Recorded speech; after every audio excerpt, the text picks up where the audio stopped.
So we were going to talk to you guys about encryption, enterprise collaboration suites, the kinds of technologies you guys are seeing everyone shift to, right? That movement away from email to messaging. We were going to talk about enterprise controls, governance, information lifecycle management. But it looks like given the audience we've had here and the requests that we've had from the audience, it's been to pivot the conversation to entrepreneurship and innovation, right? And so like any good startup set of founders here, we've mastered the art of the pivot over the years. And we are going to not have our laptop and our presentation on the screen and instead really make this about the questions you guys have about entrepreneurship and innovation. So I figure what we'll do is we'll ask John, and actually I'm going to take your role in that really quickly. I'm going to ask you a couple questions to introduce yourself. Then I'll go, and then let's just have an open conversation with all of you guys. And let's find out what kind of businesses you guys are thinking about starting, the whys, what you guys are planning to do next, and we'll talk about all those things as well. Sound good? That's great. Awesome. So John, do you want to tell us a little bit about your journey from being a U.S. Army special operator in the Special Forces community to becoming an entrepreneur? Yeah, that's an interesting take. Yeah. So I served 21 years in the military before I became an entrepreneur. I was actually an entrepreneur before I went to the military. So I taught right here in New York City. I taught martial arts at the New York Health and Racquet Club, at Jacqueline Lane European Health Spas, and then I did personal training here in the city before I left to the military. And I went to college here. Spent 21 years in the military, developing an expertise in special operations, war planning, international negotiations and treaties.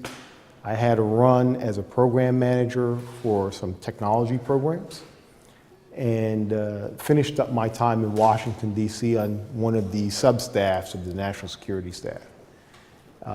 And then I decided that when it was time to leave the military that I'd start my own company.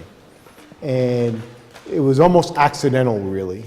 I started off as just a consultant, and I was working so many hours that I needed some assistance, so they said, hey, hire some staff to help you. And I started hiring staff. And a couple of years, 3 years later, we were 70 subject matter experts in 5 countries. And we were doing all types of foreign affairs consulting, all types of nation-state consulting in terms of international threats. And because 9/11 had happened, we were already in Afghanistan, Iraq had taken place, there had been some terrorist incidents in Europe. And so we went in the span of just a couple of years, we made that transition from being a one-person startup, right, to 70 people, 5 countries, almost $40 million in work. And then I left that company. I sold a portion of it went away, and we started another company, a cosmetics company, totally different.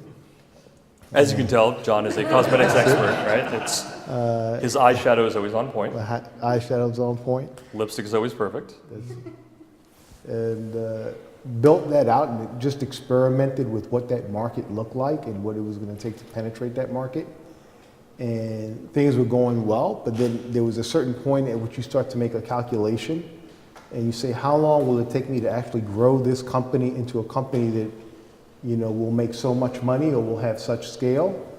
And you say, the time that I invest there, would it be better invested somewhere else? And that company actually did really well. It's the only company I've ever, we were profitable our first month, right? And that was not true with my first company, right? But we were profitable our first month and we broke even throughout we reinvested all the money and continued to break even and make profits every single month. The problem was that it took a tremendous amount of money to invest in infrastructure to really scale to the point where it was going to be worthwhile. And the amount of money that we were going to have to scale, and this is part of being an entrepreneur, you kind of gauge, should I take that, where do I get that kind of money first of all, right? Because I needed like $3.5 million just to build the plant. And then I needed a bunch more money just to staff that plant and marketing. Or can I do something else? And would I get more pleasure out of doing something else? And could I grow something else faster? So an opportunity came available to actually start an incubator with a college as a teaming agreement with the university. And I decided that I was going to do that. One, because I was interested in technology. I was interested in the startup community. I really wanted to work with different universities. And I had this idea in my mind that perhaps this was going to lead to me moving to Israel to do some other things that I was thinking of doing. So I took that. And it was in that process that I ended up meeting Navroop. And Navroop talked me out of moving to Israel and coming and joining the company and working with him. I tend to get what I want, right? So we talked about this for a while.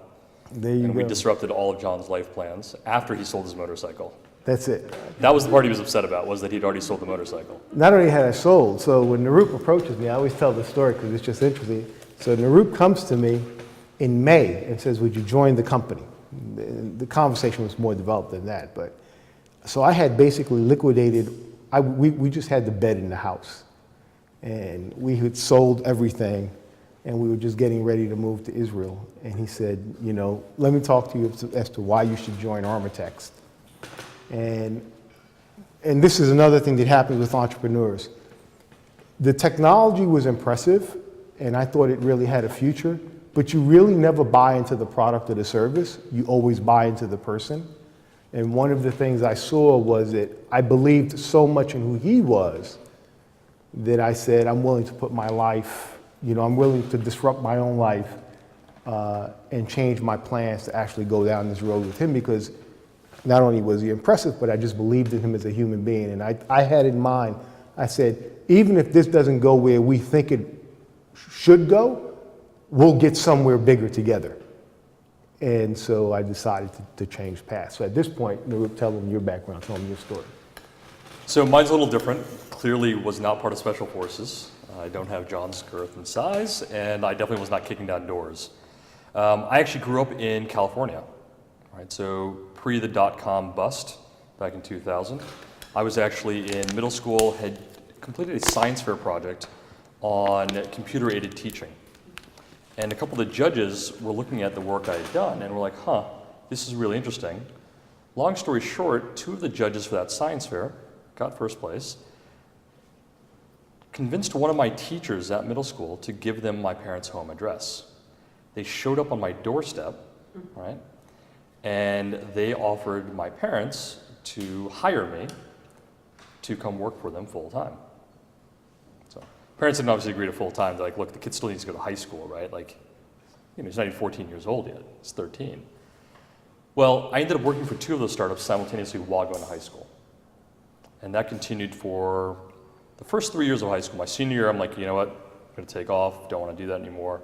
I've had a lot of fun. But my background really got started really young working for these 2 technology startups. One was in the space of, computer-aided graphics and design, specifically around theme parks and or animated machines, slots, videos, things like that. And so we were actually working on a 3-dimensional walkthrough of a theme park that was being designed for someone in the Middle East. And so as a 14-year-old kid, I had an O2 Silicon graphics machine on my desk. I don't know if you guys remember those. No one remembers those. It's a nerdy reference, right? But I used to have one of those on my desk, and at 14, that was really cool. I also had an O2 hat, one of the originals that they had, which was also a lot of fun. The other technology we were working on, though, for the other company was a paperless office. So this is before there's a Google Docs, Google Apps, Gmail, Google Calendar. Microsoft hasn't even coined that phrase yet.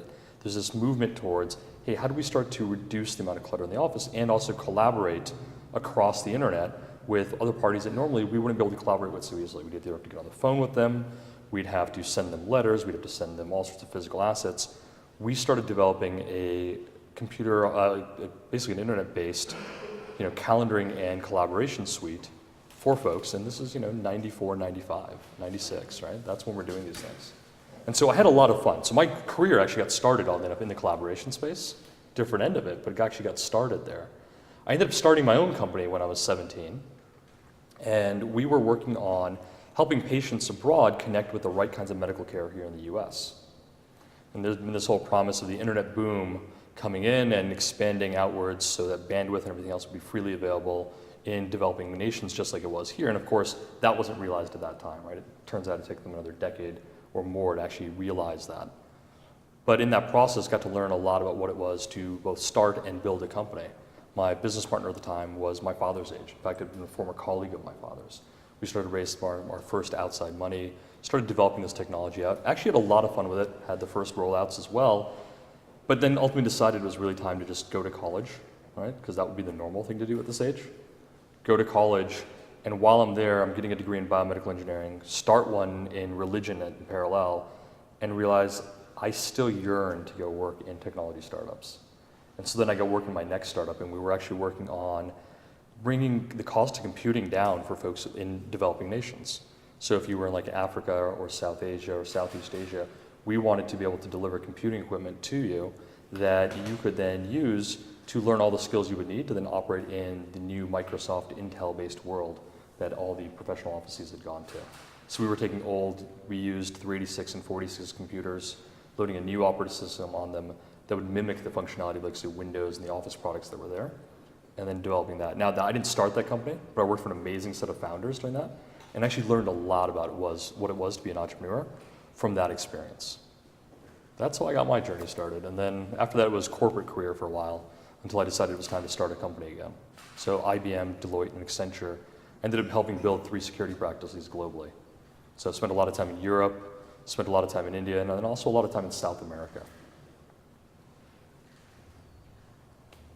And everybody always asks me this question. The military is a great place to learn how to be an entrepreneur. Because when you're in the military, as you move up through the ranks, every 2 years you change jobs. And every 2 years you basically have to recreate or rebuild an organization. You have to staff it. You have to find out how to fund it. You have to, move its products and supplies and services, right? I mean, there are products out there. There are tanks and things that you acquire. There are services that you provide. There are justifications that have to be written, presentations that have to be done. There's a lot of thinking that goes into warfare. And so you're building things from scratch all the time, right? And a war is actually an entrepreneurial endeavor, if you think about it, right? Just think, you have to move tremendous amount of forces overseas. How do you get them there? Once they're there, how do you feed them? How do you clothe them? How do you move them? How do you negotiate things with the host nation, right?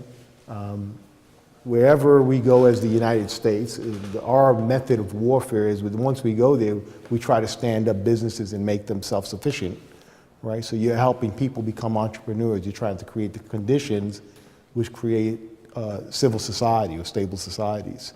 And all of those things, those are all entrepreneurial skills. And so most military guys don't realize it, but when you leave and you go into the private sector, you say, I've done this before.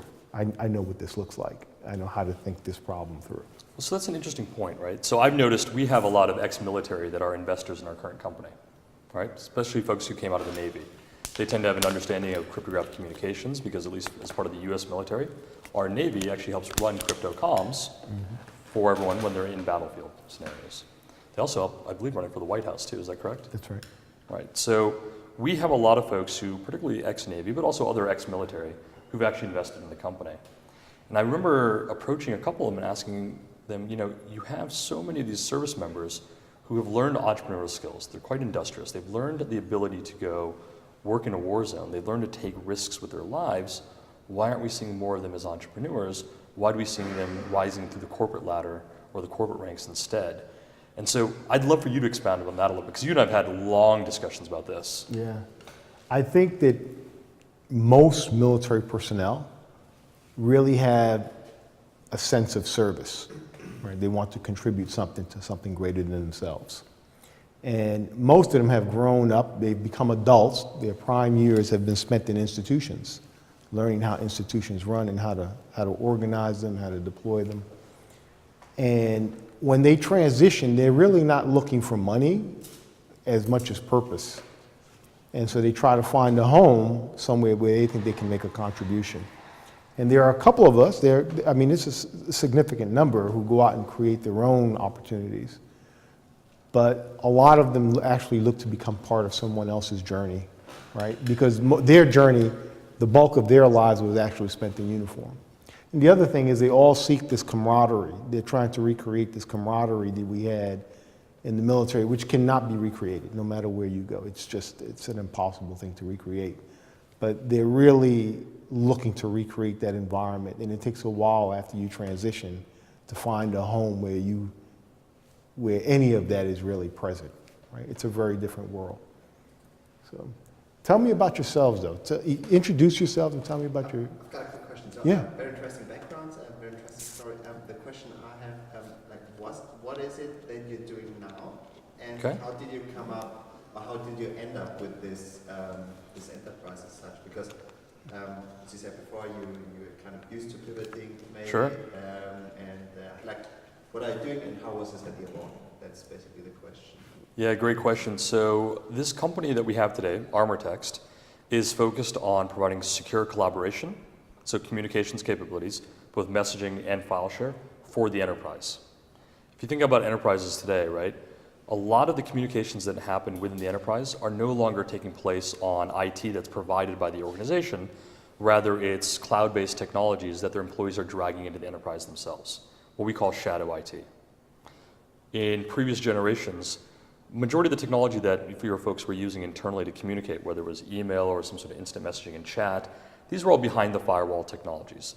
And so as that movement has taken place from inside the firewall or within the organization to now being in the cloud, new exposure points that the enterprise wasn't really used to have come into being. Right? If you start to use a cloud-based collaboration software, send messages or files about your financial data, your IP, or your M&A activity, and you now have a provider that can read those communications, you're at risk of data mining. You're also at risk of things like subpoenas that can bypass your general counsel, your chief legal officer, your internal compliance to go see your communications. You're also at risk then of a bulk hack. Right? So if you think about these organizations that provide for collaboration capabilities, they're often doing this on behalf of multiple customers simultaneously. And when you've got 1,000, 10,000, 100,000 companies all using the same software, there's a lot of ROI in hacking that one place, right? Because you can get multiple companies of information all at once. So why go after one at a time when you now have this really high ROI target right here in the cloud? Go after that. So years ago, we actually saw, this is actually while I was living in Sweden, I was helping build a security practice there with Accenture. I saw that the future intersection of mobility and security and enterprise communications was going to lead to a point where we were going to start to rely on our mobile devices and on-the-go computing to really communicate and collaborate much more than we were in office communications. We were frequently going to be beyond the firewall. We were going to be outside of the network. And we're going to be wanting to communicate and collaborate the same way we do internally, and likely with a very different set of user experiences. In Sweden, we were already starting to play with video chat and things like that well before anyone else was. This is 2006, 2007. So looking at that situation, I realized that this change is going to come. It's going to come with these security problems because we were going to be locked into security models that, at best provide SSL or transport layer security over the internet. But organizations were now going to be at greater risk. There was going to be a market for truly secure end-to-end encrypted communications and collaboration. And so what ArmorText does is we provide for end-to-end encryption of communications. Right? If you and I are sending a message back and forth, there's no risk of anyone from the outside listening in, reviewing those communications. At the same time, if you're an organization and Martin happens to be your general counsel, he needs to be able to go back and review those communications, right? Potentially. Lawsuit comes in, subpoena, something else, there's an incident at work, they need to be able to go back and execute a review. While at the same time as providing end-to-end encryption, we also provide for data retention. So the ability for the organization to actually go back and review those communications. We also provide for things like information lifecycle management, so you can start to reduce your risk as an organization, expire out messages that no longer need to live on end user devices. And we do all of this while that security is transparent to the end user. How did you call this information lifecycle? Information lifecycle management. So information may be relevant to you as an end user on your phones for the next 30 days. There's a good chance it's not going to be relevant to you in 3, 6, 9 months, but to someone on the outside, it would be really relevant to see your last 3, 4, 5 years of communications. And so what we do is we help organizations actually manage that life cycle. Their archives may need to be multi-year, but your phones don't need to have multiple years on them at any given moment. Right? So you can actually help manage things like that. So to answer your question in the shortest way possible, it's secure collaboration, enterprise encrypted messaging, and file share that still meets data retention requirements, doesn't require any on-premise hardware or software. We're not escrowing keys, and we, as your provider, are permanently locked out of your messaging. So you can meet all the needs of your business while being sure that I can't be data mining your information, I can't be subpoenaed for it, nor can anyone hack us for your information. Can I ask about the technology or? Okay. So how about free systems along those lines? I mean, there is Tor, there is Protect My Ass, there is Streamer, there is all the stuff that chaos computer club does, and people who try to keep the world of the internet open and two-sided encryption and this kind of stuff.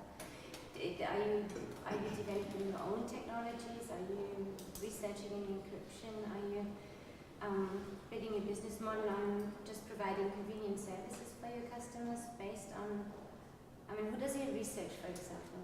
Yeah, so great question. Let's start with the distinction between consumer-grade encrypted messaging and enterprise-grade encrypted messaging. So the consumer wants to make sure that no one can ever listen in on the conversation. They don't necessarily need an archive of who said what to whom. They don't have to have anyone to go prove that to, right? So the enterprise controls or the data retention and archiving wouldn't be there. So if you were using Signal or Threema or Telegram or any of those other applications you mentioned, you wouldn't actually have any of that information. Yes. All right, so there's no data archive. Let's say you and I had been communicating over say, Signal or Telegram. Let's use Telegram. You and I had been communicating over Telegram, or actually, let's actually choose Signal. It's probably a better example in this case. You and I are communicating over Signal, right? And you and I send messages back and forth, and we're confident that they've been sent securely. We're then communicating with other folks in the organization. We're also sending messages with them. We're confident that they've been sent securely. No one can listen in from the outside. You know, a year from now, if someone wanted to go back and make a movie about what had happened, they could ask you for your phone, and they could go review those communications. They were received securely. That doesn't mean there's any controls that you have about, being able to wipe them after the fact or deal with them if anything goes wrong. You could have lost your phone on the subway. You're in New York. You could have easily left your phone on the subway, logged in. Someone pulls it up, and they see all those chats. There's no enterprise controls to control policy and access and who can go back and see it. There's no ability for your organization to go like, we need to go wipe Melania's communications off of her device right now and make sure that no one's going to go see them moving forward. Any of the files that have been sent would have been similarly exposed. And so things like that differentiate a consumer enterprise messaging product from an enterprise grade one. The enterprise has to be able to have archives or data retention if and when they need it. They also need to have controls and governance and things that allow them to deal with situations when they do occur. So where's the data stored? Great question. So again, We're Europeans, you realize. No, I totally get it. So GDPR is becoming a reality. You guys are all coming to grips with, this whole nation of privacy and where data moves. Is it coming to the US? Is it not? Where are the borders? Is it? So what's actually happening is it depends on the use case, right? So we have certain customers for which we're now exploring using a German data center as a particular, point from which our application would run for the European side. Here domestically in the US, we're using AWS or Amazon Web Services. Our technology is built on top of there. But again, because the keys necessary to decrypt your communications never even flow off the device in which they were generated and definitely don't traverse our network, it means there's no way for any of us to ever go back, us being ArmorText or Amazon, to go back and decrypt your communications. Everything's being encrypted uniquely per message, that too uniquely for every single user plus device on the network before it ever leaves the device. And what that means is that we can't be the source of a compromise. But your organization can still set up the controls they need to go back and review communications. Have you ever been hacked? Sorry. We have not. There are definitely attempts being made all the time, but we have not. So I'm in IT as well. I joined a company which was founded this spring. We developed apps for customer loyalty. Maybe not so security. Not so much security needed, but what I'm interested in, we plan to grow from about 3 people to maybe 20, 30 in the next 2 years. Mm-hmm. And I would like to know your experience when you grew your companies. What is a skill that you didn't learn implicitly because the challenge you faced, but you said, okay, now I have to maybe step back and acquire the skill because otherwise our growth will not continue properly. Something where you really had to think about and maybe did a course or have to ask a mentor, or how did you? Yeah, great question. So John actually mentioned the challenge, right? When he was faced with the situation of wanting to grow his cosmetics company that he and his wife had started. They were going to need $3.5 million to go put together their first plant and some manufacturing capabilities so they could continue to grow the business. And John, you chose not to go raise outside venture capital. You just decided it wasn't going to be worth it at the time. You know, when you're dealing in software or technology companies like yours or like ours today, oftentimes one of the things you have to do in order to go scale is you're raising outside venture capital to be able to hire the staff you need from a technology standpoint, to go hire the sales and marketing folks you need. You're acquiring the team and you're doing it with invested dollars. As a new entrepreneur, one of the hardest skills to learn when you're not used to having done that from day one is learning how to ask for money when you're not necessarily selling them a product, but rather selling them on your grand vision of where this company can go 5, 10, 20 years down the road, right? You're selling them on this vision and asking them to give you their hard-earned money so that you can now invest it into the kinds of folks that you need to grow your team. That, for me, was one of the hardest skills to go learn. Because in my previous roles, despite the fact having been on a founding team of a company and everything else, that wasn't my role, right? I typically ran technology in the past and or was involved in those sides of the business. When I got to Accenture, I ended up being involved much more on the sales and marketing side of things as well. That too around security because we were helping build the practice. But it's still different than asking an investor to go give you money to go build a brand new company from scratch and say, well, no, you should trust me with your money and I'm going to go hire the right operators, the right technologists, the right sales team, the right marketing folks, the right so-and-so to go get this business built. That was an interesting challenge, and thankfully we surrounded ourselves with some really good mentors who were also some of our first investors. So I remember when I had to go raise more than just a little bit of that friends and family money or that smaller amount of capital to really get started, that I was able to rely on them and ask them questions and get them to help make introductions. Warm introductions that really gave me the opportunity to almost practice giving that venture capital pitch, getting in front of folks and learning how to ask $4 for that reason, right? Much easier said when you're just sitting with folks that you've known your whole life and it's really simple, you've known them for years. But when you have to start doing it at industrial scale here, then that was a skill that had to be acquired. We were at Collision a couple of months ago, and Collision is this big gathering of young startup companies. And I was wearing this investor badge, so as I walk up and down the aisles, it was like 2,200 companies. I think it's about 2,200 young companies show up for this. One of our investors didn't go, so we slipped John their badge, so everyone thought he was the investor. It's kind of interesting. And so everyone's starting pitching this guy. This is the backdrop. Right, so everybody starts pitching me, right? And they all think he's Mr. Moneybags here. He's going to write checks on the spot. Right. And this was a really fascinating experience because I always say there's two things that really make people respond differently to. One is the perception of money and one is actually money, right? But in this was one of these cases where it's just the perception of money. But, so I'm the type of person who if I can help you, I will.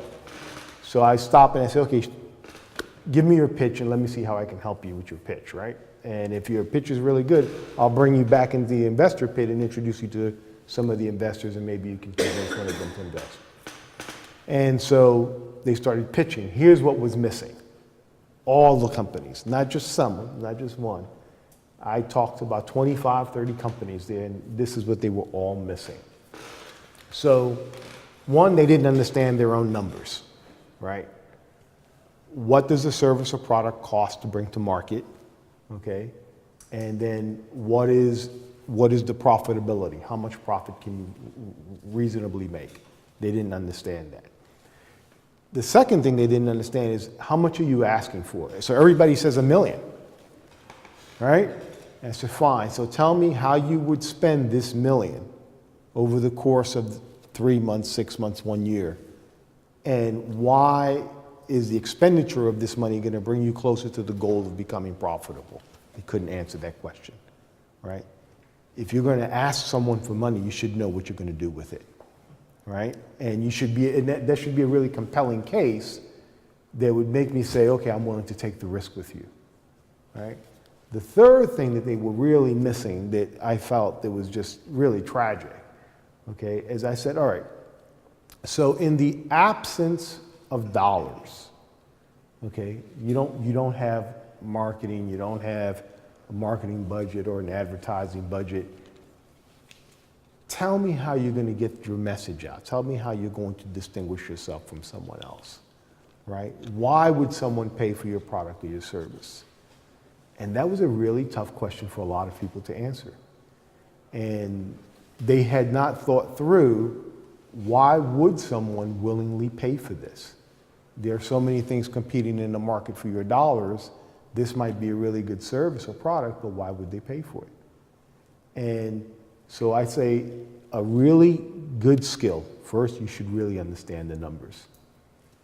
Two, you should be able to explain why someone would pay for your product or service.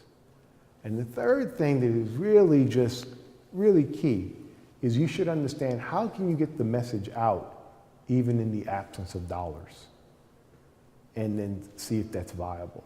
When we started a cosmetics company, I knew nothing about cosmetics, right? Absolutely nothing. The way we got into it was because when I went to the first Persian Gulf War, some of us came back with really bad burns, and some of us came back with what we'll call chemical allergies. If you remember, if you're old enough to remember the first Persian Gulf War, Saddam Hussein lights the oil wells on fire. And the wars are being fought with these oil wells spewing oil, burning oil all over the place. So when we came back, a lot of us had skin conditions, really bad skin conditions. And no matter what medications they gave us, it just made it worse. And my wife started studying, why is this getting worse? And what she realized was that all cosmetics were made with petrochemicals. So the very thing that you've been overexposed to is what people are prescribing you to treat it. And it's just making it worse. So she said, I'm going to make our own soap, our own shampoo, our own conditioner. I'm going to make these things from non-petrochemicals and see if it works. She did. It cleared my skin up. My soldier said, hey, what are you using? I said, and before we knew it, my wife was making product for about 200 people, right? And we realized when they started all calling up saying, I'll send you money to make me some of this, that potentially it was a business. And so that's how we went into that. So I was able to explain what the benefit of that product was, who its potential consumer was. I also knew how much it cost down to the penny to produce it, right? And then once I understood how much it cost to produce it, I understood what the market would bear in terms of what I could sell it for. And then I figured out a way to bring it to market. And when I brought it to market, like I said, we were profitable our first month because we had this groundswell of people who were already our advocates. And we grew it, within a year we grew it from nothing to $1 million. But we could not grow it. There was no way to grow it beyond that because we couldn't manufacture enough. Right? You just couldn't make it fast enough. And so what happened was I tried to outsource it. But we had this massive problem. When we tried to outsource to China and India, which is where most cosmetics are made, when we would get the sample back, we would send it to a laboratory to get tested. 90% of the ingredients were counterfeit ingredients. They weren't using what we said to use. So we said, how do we overcome this? And we tried for months to overcome counterfeit ingredients. And what we realized was, and the way I know this is because I actually bought some of the products, I started buying other products from big manufacturers and sending them to the lab to get tested, and realized that about 90% of their ingredients were counterfeit too. But what happens is other companies have just chose to ignore it because they're not lying if somebody else is doing it and they're being deceived. So better to be deceived and just tell the public you're telling the truth, and that's it. So we said, okay, we're not going to be able to outsource this, not to make it to this standard, so we'll have to create our own plant. And creating our own plant here in the United States was a real mountain.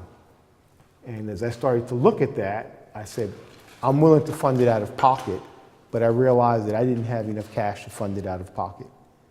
And so I said, who will I go to? And as I started going around looking at folks to fund it, what I found out was, and you really have to study your market carefully, right? Because marketing-wise, we did beautiful. So within 1 year, we were the centerfold in Northern Virginia magazine, the centerfold in the Washingtonian. We got to Hollywood, and we had every actor with our product in their hand. So we were rolling. We actually understood how to do that. What we didn't realize was when we started going around looking at who might fund us, that those people were so heavily funded in our competitors that they didn't want to fund us.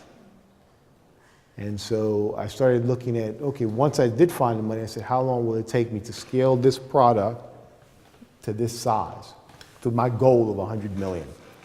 And I realized that I figured that it would take somewhere in the area of 8 to 10 years.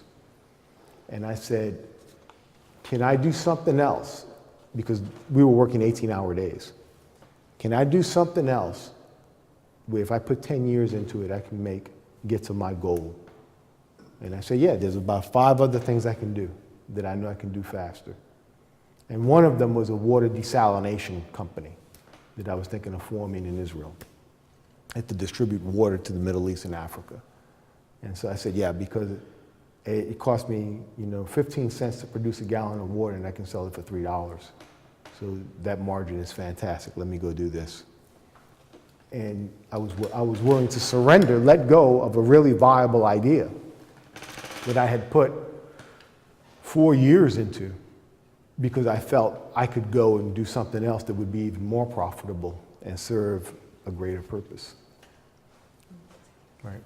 Also, picking people. So you are the sum total, whether you realize it or not. You are the sum total of the 5 smartest people you know. That is the sum total of your academic abilities, right? So if you're the smartest guy in your peer group, you're in the wrong peer group, okay?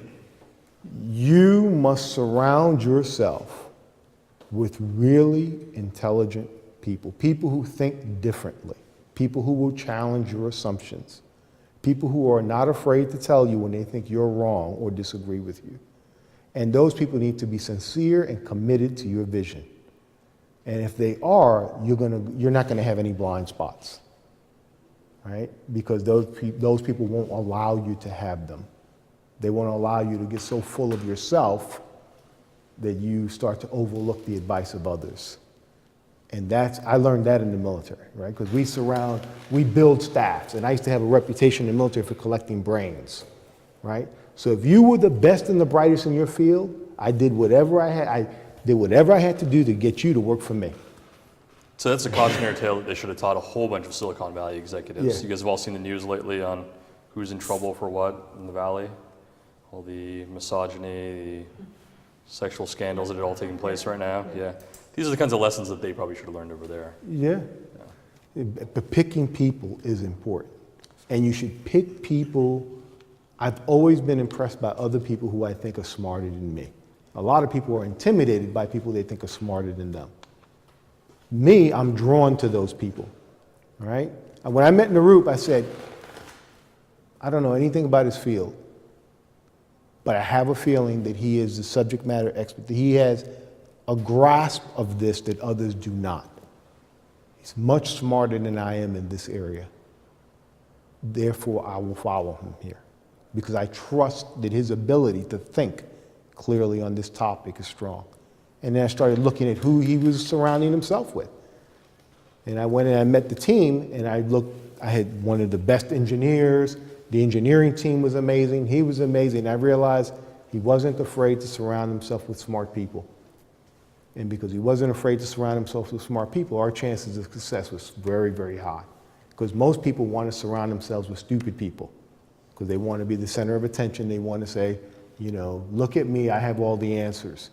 If I have all the answers, I don't need all of you. That's the way I kind of look at it, right? So if I'm in a team and I look around and say, wait a second, I have all the answers? Oh, let me just cut this team loose and find a new one. Because I shouldn't. There's just no way, all right? I mean, I'm a pretty bright guy, but I know the limits of my abilities, right? I should have smarter people working with me on these topics. So that's the other thing. You have to have a lot of humility. If you're going to succeed in business, a lot of humility, and you have to be able to really identify and then attract people who are smarter than you to your circle, right? Or people who will just make you think differently about things, right? Because you have to think differently. So that kind of comes full circle back to the question you asked, the skills you had to learn. It turns out what most of those folks were investing in when they finally did invest wasn't so much because we learned how to make the ask. We had to learn how to ask.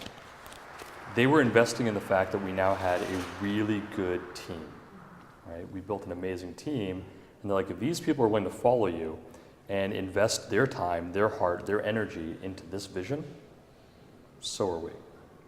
And that's where the capital then became much easier to ask for. Once I realized if you show them the amazing team we developed, then my job becomes a lot easier. So I just put the team out there. Like, here, meet these guys. Come talk to me later. But as a CEO, and you don't see this in a lot of CEOs too, especially CEOs who did not create the company. They ascend to the position. They were managers within the company. They're appointed to the position. A CEO should know his company better than everybody else. And it was one of the things about Navroop that I said, he knows his space. He's not guessing at it. He genuinely knows his space. And you have to look at people and you say, when you pull people to your team, you have to say, do they know what they're really talking about, right? And if they don't, are they teachable, right? And are they willing to pursue it? Because knowledge is not something you have and then if you don't have it, you're incapable of having it. Knowledge is something that you can pursue minute by minute, hour by hour, day by day. So do I have somebody who's willing to pursue this? We hired for aptitude. That's how we built the team. We hired for guys who had a hunger or thirst for knowledge, but who themselves had already proven that they could be a master of something, right? And so we hired folks who we knew were capable of becoming a master of a new domain if necessary, because they had that kind of drive, that kind of aptitude, that kind of ability. We didn't actually start with experts in this space. We had one or two of us who had been in this space for forever and knew it inside out. Our CTO and myself was actually, the CTO was part of a company we acquired at one point. You know, we'd both come out of the messaging landscape, different ends of it, but we had a background in messaging. The rest of our team didn't. The rest of the team, though, we all saw in them a spark, this aptitude, this hunger and knowledge and ability to go drive like no other to get to where they needed to get. And by hiring them, we've been able to beat out teams that have been financed at, 20, 30, 40 times more than us in some cases. In some cases, these teams have failed to deliver core capabilities when their engineering teams were 8 to 10 to 12 times larger than ours. And we've beat them to market with core capabilities. In fact, some of the folks from a couple of those teams actually now work for us. Right? These were competitors whose folks who were better funded, much larger engineering teams, and their guys now work for us and work alongside us and are loving every day of it. How big is your company? Yeah. And can you give us a short history of how the steps that you took and Well, the history is a little convoluted. Like it's the art of the pivot, right? As an entrepreneur, you're going through your pivots, your ups and downs, this roller coaster ride. We actually started on the consumer side of the house. So we were in consumer secure messaging, actually committed to the products you named earlier, right? We got started around the same time Signal did. We realized that in that space, there wasn't necessarily going to be a great business model. You were hoping for an amazing acquisition, kind of like a WhatsApp was back in the day, or a Viber was. You were hoping for potentially some sort of privacy-based grants or other types of financing because people really believed in the cause and maybe it would become a nonprofit. You were hoping for one of those kinds of outcomes. And coming out of the business world and having always built businesses and practices and having earned money, the goal was, no, we want to turn this into a business, not a nonprofit or something that's going to be perpetually losing capital. We need a business model. And so we'd always said that really our goal was to be dragged from the consumer side into the enterprise. We saw an opportunity to pivot when enterprises started coming to us much earlier than planned.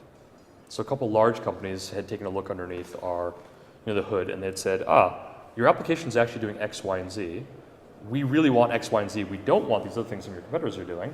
So this is great. Where's your management console? Where are the enterprise controls so we can actually manage this across a landscape of 100, 1,000 more users? And we're like, interesting. You want that today already. You're already ready for something like that. We weren't. We knew they were. And so we said, okay, it's time to execute on that pivot and just go full force on enterprise. So we started on the consumer side, went to enterprise a couple years later, and decided that we were going to really rebuild the stack right. And so we buckled down. We didn't have the largest engineering team. We didn't have the largest bankroll in terms of invested capital. What we did have was we had the right folks to go build this technology in a very focused way. how big is it when you say not the largest size? So we had less than, when we were pivoting from there, what did we have? We had 5 guys that we reset in the room and said, okay, if we're going to build this, what do we need to do to go beat the competition when they've got 100 right now? When we were at 10, we're like, how do we continue to develop technology and capabilities that they're not going to be able to deliver, despite the fact that they've got 150, 200 folks now. And so we've gone with a much more of a sniper versus a shotgun approach to things. There's a lot of interesting metaphors that come into our business, and they all have to be military-based, owing to some of our hires and also our investors. But we chose to be snipers. We chose to be highly focused. We had discipline, we had rigor, we knew exactly what had to go get built and why, and so we chose to build that instead of experimenting with 30 different things that would then potentially fail or have to be recombined. A lot of our competitors, built the same protocol that they were going to sell 5 different ways, 5 different times, got lost in this whole notion of recombining them and not. And we just did it. We just knew from the get-go. One of the smart things, you have a lot of money. So Navroop had an advantage, but he didn't know he had an advantage. If you have very little money and you're building a team, you can't hire a lot of people, so you have to hire very smart. You hire the best. But if I give you $100 million, you can make $100 million worth of mistakes. But if I only give you, $100,000, you can only make $100,000 worth of mistakes, and you'll be gone in no time. So what happened was, and the way I kind of see this company is when he started, they had a really little team, right? But they kept they kept going for quality. And if you hire really smart people, then with a small team of less than 50, right, you can do what 200 or 300 can do because they're focused, they're highly skilled, and they're just really efficient. Yeah, if you guys think about like WhatsApp at the time of acquisition, was it 16 to 19 bill, depending on how you count the stock and everything else that they were required for? They had less than 70 people on that team at that acquisition by Facebook, right? This is a space in which there's some engineering disciplines in which you need much larger teams because they are that intensive. You're going to go build, a new type of electric vehicle like a Tesla. You're going to need a lot more people. You're going to go build something in the messaging space. You can't do it in a very focused fashion and go then build something that is going to be used by hundreds of millions of people that can get acquired for 19 billion that is now being used by billions of people, right? If we look at the messaging companies that are out there now, we've grown since those days, but the messaging companies that were out there, some of these folks had more people on their engineering staffs to go build a new type of enterprise collaboration messaging capability on like day 2, right? Founders here, day 2, let's go hire a whole bunch of people. They had more people by then than WhatsApp did at its entire exit. And that's across all disciplines, and that was just for their engineering team. So to John's point, if you hire focused and you hire right and you hire the kinds of capabilities that really work well together to go build out core capabilities, you can do a lot with a handful of people. Most technology companies, you'll find that there's probably a core set of something like 5 to 10, maybe even 20 engineers who are really at the center of it all, and everyone else is on the periphery doing little bits and pieces that add value, but the core is still in the hands of that smaller group. And that's true for much larger companies. When I worked with them, same thing. How do you find these people? Very focused and skilled people? Yeah, so a lot of them came out of our existing networks.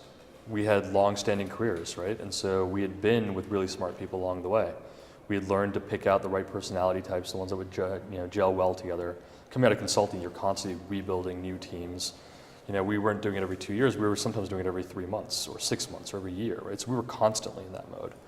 And so there were a lot of folks that I knew. The CTO we acquired, there were a lot of folks that he knew from his previous experience, having built teams all around the world. And so we looked at that network of folks that we had and we said, okay, who from this network would we pull if we could? What would be our target list? Let's go rank them and let's go after them like snipers, right? Like, here's your top 5, here's my top 5, let's just go after these guys. And we did. And we convinced enough of them to come join us when they probably should have done something else with their lives. And they took a bet, and since then it's grown. And so now they're really happy they took those bets. But yeah, we had these little targeted lists. We're like, we can't go after that guy because he's going to cost us triple what we can afford. These guys are just as smart, but we can get them in this range. Great, let's go after these 3. And we just very targeted. One of our best hires happened to be Luck, right? So sometimes luck does play a role. He'd seen an old job posting from when we were consumer technology, applied for the wrong job, but his background was purely in enterprise, that too in the exact role that we needed today. So he was trying to get hired for a job that we did not need at all. But his background was directly in the space that we were researching and we're about to hire for tomorrow. And he didn't know that. So we called him in, and he's giving entirely the wrong interview, answering all the wrong questions. And we're sort of just smiling and listening. I'm like, okay, now we're gonna ask you about this. And he's like, why do you want to know about that? Like, that has nothing to do with what you do. It's like, no, it's not what we were doing yesterday. But tomorrow, that's exactly what we need. And it was just luck. It was perfect timing. He also happened to be literally 1.5 miles down the street from my CTO. He was living 1.5 miles down the street. I happened to be getting my car repaired, 3 blocks from there. So the timing just worked out perfect. He goes, oh, I'll come meet you guys for a drink. That drink turned into a 4-hour conversation. Right? And so it was one of our best hires. Core team member for the longest time, helped build out some of the guts of the business. And so there's a lot of it is preparation, and the network you already have, a lot of it is also luck. This is why I say the 5 smartest people, right? The 5 most successful people you surround, because you're going to go and you say, who would you hire? And if they're high quality people, they're going to be surrounded by other high quality people. And you can basically work your way down someone's network and do that. That's right. Like, I always knew Alex was going to be better at the core fundamentals of building and growing and scaling technology than I would be, right? I'm not a developer anymore. You don't want me writing code. Can I still play a role in designing the security and having those conversations? Absolutely. My whole career has been that. But hands the keyword code development, I'm way too removed from that process now. But Alex was always going to be amazing at that and far better than anyone else I knew. And so he was literally the best. I actually knew I wanted Alex on the team more than 2 years before he was finally a part of the team. I knew when I had the consumer company, before we had come and joined forces together, that he was someone I wanted on the team. And so when we saw the opportunity during this pivot to the enterprise space to go acquire that technology, that company, and get Alex in the mix, it was like, if nothing else works out, just if we get him, it'll all be okay. And we was just knowing that. So a little bit of luck and timing. They were in the right spot at that moment, just like we were. It was something we could actually go work out, and so we were able to get Alex and bring him on. And then Alex brought on really smart people, folks that he knew would be better than him in certain core competencies and skill areas. Right? And that's how we built the team. If you're doing one of the things I'd recommend too, is you're doing the right thing right now. So I'm a big believer in this.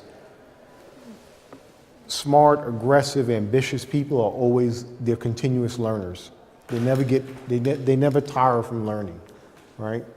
And so if you put yourself in certain environments where people are learning and pursuing knowledge, before you know it, you will surround yourself with people who are really ambitious, right? And the one quality you must pick for is honesty, right? Because at a startup or in any company, a lack of honesty will kill the company regardless of how good it is, right? And so you must hire for honesty, and you must promote that, because the only way that you stay aware and you stay ahead is if you really have a good understanding of what's happening around you. In the absence of that, and I've been through that experience, in the absence of you not really knowing what's happening behind the door, right, then you leave yourself very vulnerable to something happening. So the caveat to the first part that John mentioned is that, John and I come from different backgrounds on this, right? John has something like, 12 degrees or something like that, right? Like, the guy's one of the most educated members of the Special Forces ever. Wouldn't be surprised if I'm supposed to be calling him Dr. Villanueva. There's probably a couple of doctorates in there that I don't know about. I did my 2 degrees in undergrad, had fun, but realized that the environments in which I could go learn the skills I wanted most were going to be on the job and in the field with the right folks. And so the joke I've always said is, look, I'm never going to be a lawyer, I'm never going to be an MBA. I'd originally thought I'd go after one or the other, possibly even both, but that I will more than hire the right MBAs and hire the right lawyers to come work with the company. It's just not going to be me, right?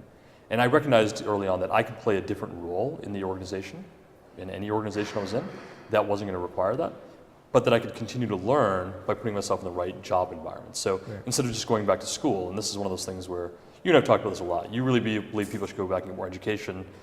I've always said that, I can get a better, faster education and also get paid at the same time for doing it if I go to the right jobs, right? And I like money. But he has a skill, right? So some people, you will not meet many people who read more than him, right? So this is a guy who just devours information. And so it's not just the formal setting. Some people are so self-taught. And when you see that in someone, that's an amazing quality to have. So they've given us the signal that this is the end of it, and it's a pleasure speaking with you guys. If you have any questions, we'll hang around afterward, and you can ask them.